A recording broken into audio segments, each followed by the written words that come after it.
Hello everybody, welcome back to the channel. I just got back from Hijinx Music Festival in Philly in their convention center downtown. I'm just going to do a little recap video here and tell everyone how it went. Let's get into it.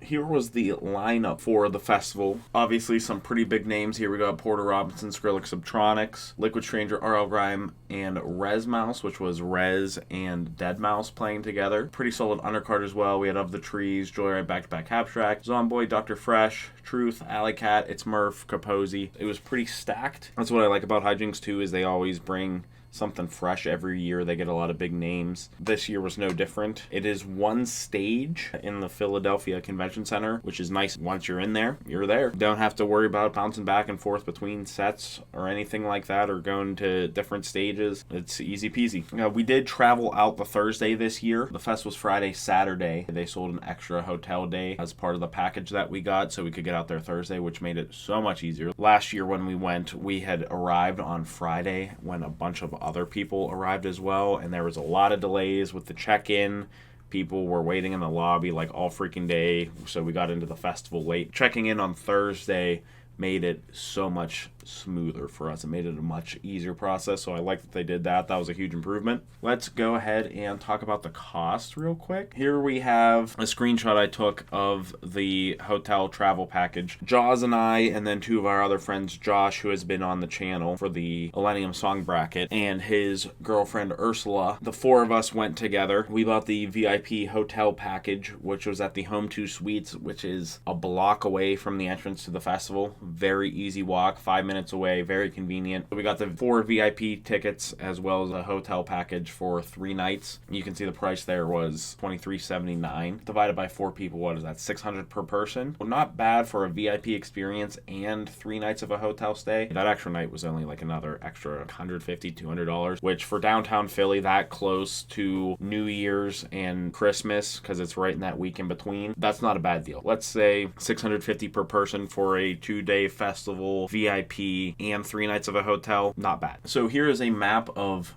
the convention center where the entrances are and everything, as well as inside what it looks like. So 12th Street over here is where the hotel was, right on this corner, and you just basically walked up Arch Street, across Broad Street into the VIP entrance. Very easy, took like 5 minutes, super convenient. Like I said, there was a dedicated VIP entrance, which was super nice. We got in about 5 o'clock on the first day. DJ Susan was the first person we saw that day. We got in about 5:45 the second day. Got in just in time to see Alley Cat. We missed first person on the first day, the first 2 people on the second day. Both times we got in, at those times, there was nobody in the VIP lane, so we got in super fast. The bazaar where they had all the shops where you could get rave gear, that was all in the same spot. The merch table was in the same spot. They moved some VIP lockers downstairs. We had dedicated lockers for a VIP. That was a nice perk that we got. And as soon as you went through security, didn't even have to go upstairs. They were right there. You could just drop your stuff off, leave it right there. It was super nice. They moved the restrooms up. The restrooms on this top wall here were included in VIP last year. However, they moved it up, so we had a dedicated bathroom like right next to the stage here, which was nice. Those bathrooms were a little smaller than the other ones though, so there was a line sometimes, but thankfully people moved in and out quick. They did also add a larger food vendor to the VIP section, so you could actually get food there without leaving the section. They had a viewing platform. I believe they moved the ADA viewing in front of the VIP section, so anybody with disabilities was even closer now, which was great. There was a GA pit that was separated off. You can see it was slightly behind the VIP pit, and then the elevated viewing platform. Honestly, it didn't feel as packed up there as it had last year. Well, there were more people on the Saturday than on Friday. We had plenty of room. We were up in the VIP pit section most of the time, just right by one of the pillars. Had so much room. It was actually pretty cool too, with the bathrooms being moved up right next to the corner of the stage. They had, the classic thing where they close the curtains by there as some of the artists go back and forth.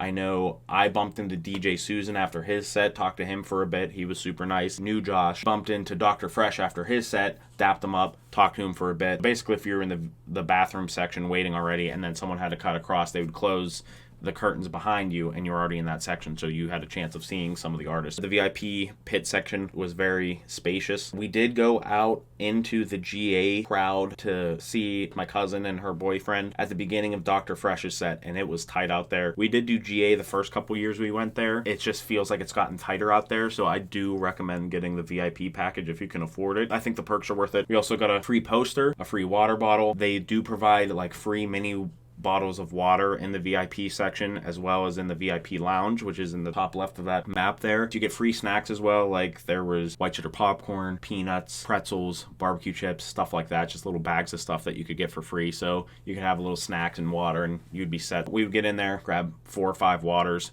and we'd be set for most of the night. I did buy a couple alcoholic beverages. Beers were $15, which is a lot. $17 with a tip, so that's pretty expensive. However, they were tall boys, so that's like 2 beers. It's about $8 a beer, so it's not too bad, honestly. The medical was way bigger this year. They had a huge dedicated section. They sort of inset some of the sections, like where they sold the food and everything like that, so they were more dedicated stands as opposed to just like pop-ups here and there. That looked more official. To me, it looked like they had moved the stage in production up, so the screens looked bigger. They had larger screens, more effects. I did notice that the speakers went further back this year too, like even all the way back close to the bazaar here.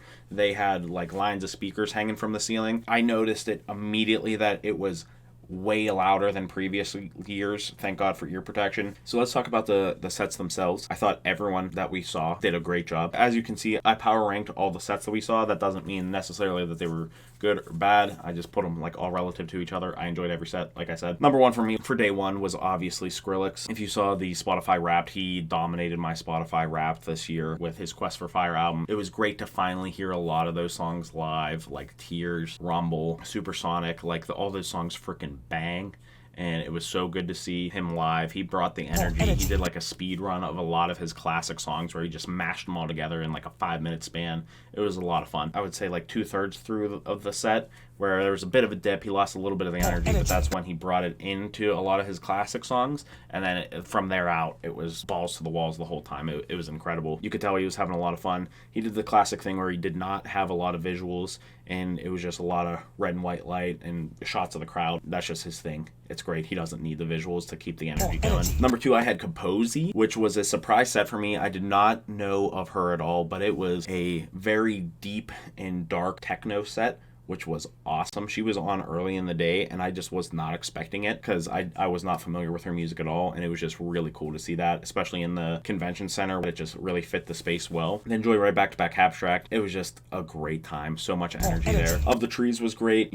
His sound, it's very experimental, very fun. He had a lot of energy there too. Then Porter. I love Porter. He's one of my favorites of all time. He's sort of between eras right now because Nurture is sort of wrapped up. So he was just having fun with it. He played One More Time by Daft Punk, which was cool to see. He played Hardstyle for like 10 minutes straight. He literally got on the mic and was like, if you want to hear Shelter, you got to swallow the Hardstyle pill, which I thought was hilarious. It's Murph was pretty good too. I was not expecting much from him. It was a lot of like house, but like future bass at the same time, kind of like Weathen adjacent. Very high energy, very fun. Subtronics I have is 7th. Again, don't hate me, that is this low. He had a great set. I just wasn't particularly blown away by it. He did some cool stuff because obviously he's from Philly, so he leaned into playing some stuff like some football stuff for like the Eagles and everything like that because they're doing well this year, and that was cool to see. But otherwise it just felt like a pretty standard Subtronic set to me. Like I wasn't really blown away by anything. And then DJ Susan rounds it out for day one. He had a great set. I bumped into him, super nice guy. He jumped genres a lot. He was all over the place. It was a lot of fun, very high energy. It really like set the mood for the whole festival. He did a really good job bringing the energy, just like setting it off right for us. I mean, obviously we missed Machete. I'm sure they did great as well as the opener. So getting into day 2 here, R.L. Grime absolutely crushed it.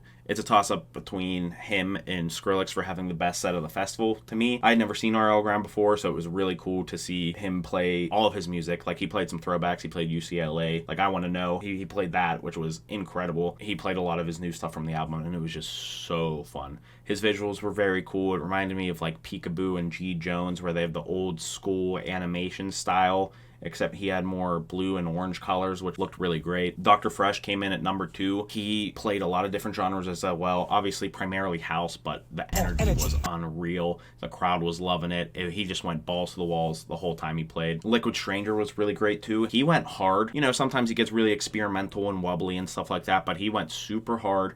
Really caught me off guard. I had a great time at it. I feel like me personally, Liquid Stranger is like a coin flip if I'm really gonna like it or not, and I really liked his set. He really brought it and had a lot of fun. Res Mouse, this was the first time I think they played this together in the US, and it was pretty good. Jaws and I saw KX5 when they played at EDC for the first time a couple years ago, and we weren't super impressed by that. We love the KX5 album, which came out after that, but when we saw them live, it was primarily Deadmau5 playing with a little bit of Cascade stuff thrown in. So we were a little cautiously optimistic about this set. We were hoping to see more of a crossover between the artists, and that's exactly what we got. I would say it was a 60-40 Deadmau5 Res split, and the only reason why it would be 60% Deadmau5 was because he likes to play around more. He's more of a prog house / techno person. He really stretches out the builds and everything like that. That's just kind of his play style. It did lull a little bit sometimes when he did play around a little bit too much. I feel like the payoffs, the way he builds up to the drop eventually is very rewarding, and he did it very well during this set. So that's why I would say he took 60% of the time, just a little bit more than Res. Then Alley Cat coming in at number 5. She was on early in the day and she threw down. I talked to her a little bit in our festival tree for Electric Forest because that was the first I've really heard of her. I compared her to Alice in Wonderland meets Subtronics, and seeing her live, that's very much what it felt like to me. There was a lot of singing parts and everything that was reminiscent of Alice in Wonderland, but the drops were harder, more dubsteppy, wobbly, crunchy, if you will, that matched sort of Subtronics. Zomboy coming in at 6. I always love Zomboy sets. This one didn't particularly wow me or anything like that, but it was solid. He threw down for an hour and a half straight. Really hard dubstep, very fun. Number 7 and number 8, I have the two people we did not see, which was Pikatsu and Odd Kid Out. Rounding out the bottom, which was probably my least favorite set